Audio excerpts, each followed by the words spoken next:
আপনারা ইলেকশন করেন, হরতাল করেন, এই করেন সেই করেন, আমার কথাটা ছোট ভাই হিসেবে বিশ্বাস করেন। আমি কোন দলের মানুষ না, আমি সবার শুভাকাঙ্ক্ষী।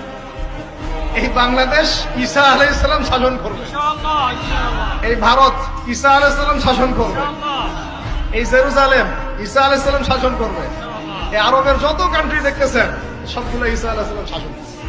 তার আগ পর্যন্ত আপনারা এই খেলা চালাইতে থাকেন, কোনো লাভ নাই, আস্তে আস্তে সব শেষ হয়ে যাবে। এখন একটা মজার প্রশ্ন, এই প্রশ্নটাই শেষ করি। ইমাম মাহদী আবার কখন আসবে?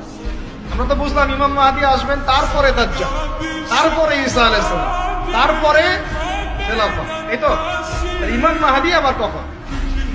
আমাদের বুয়েটের মাহদী বের হয়, পাঞ্জাব থেকে মাহদী বের হয়, হ্যাঁ, বাংলাদেশের ওই কোনায় মাহদী বের হয়, সৌদি আরব থেকে ওই কোনা থেকে মাহদী বের হয়, হয় না?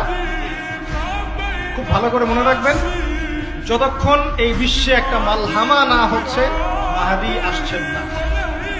কথা ক্লিয়ার?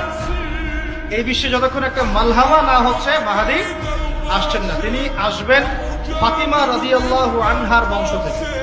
কার বংশ? তার আসল নাম মুহাম্মদ। কি নাম? তার নাক উঁচু, নাক একদম উঁচু, খাড়া, কপাল চওড়া, চেহারার গড়নটা আমাদের নবী সাল্লাল্লাহু আলাইহি ওয়াসাল্লাম। তার বাবার নাম হবে আব্দুল্লাহ, তার মায়ের নাম হবে আমিনা। তিনি দায়িত্ব নিতে চাইবেন না, তিনি দায়িত্ব নিতে চাইবেন না।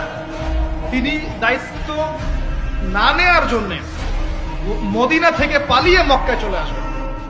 ভয়ে আমাকে দায়িত্ব দিও না, এই ভয়। ও তিনি আরবি ভাষায় কথা বলবেন, বাংলা ভাষায় না।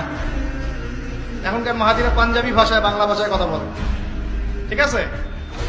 এবং এই কাবা ঘর যেটা আমরা তাওয়াফ করি, এখানে যে হাজারে আসওয়াদ আছে না, আর এই যে হাজারে আসওয়াদ আর মাকাম ইব্রাহিম, এই দুটো জায়গার মাঝামাঝি মানুষ তাকে চিনে ফেলবে। এই তো মাহদী, তার হাতে মানুষ বায়াত নেবে। 313 জন। কতজন?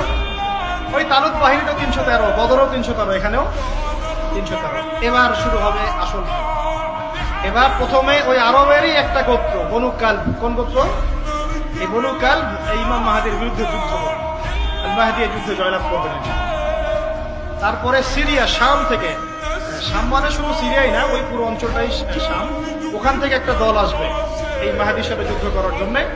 আল্লাহ পাক তাদেরকে মক্কা মদিনার মাঝখানে বাইদা নামক জায়গায় বসে। কোন জায়গা? কথা বুঝতে পারছি? এরপরে মুসলমানদের আর কোনো পতন নাই, আর পিছনে ফিরে তাকানোর কোনো সুযোগ নাই। মুসলমানরা আর মাথা নিচু করবে না ইনশাল্লাহ কোনোদিনের জন্য। তারপর চলতে থাকবে খালি ইসলামের বিজয় আর বিজয় আর বিজয়।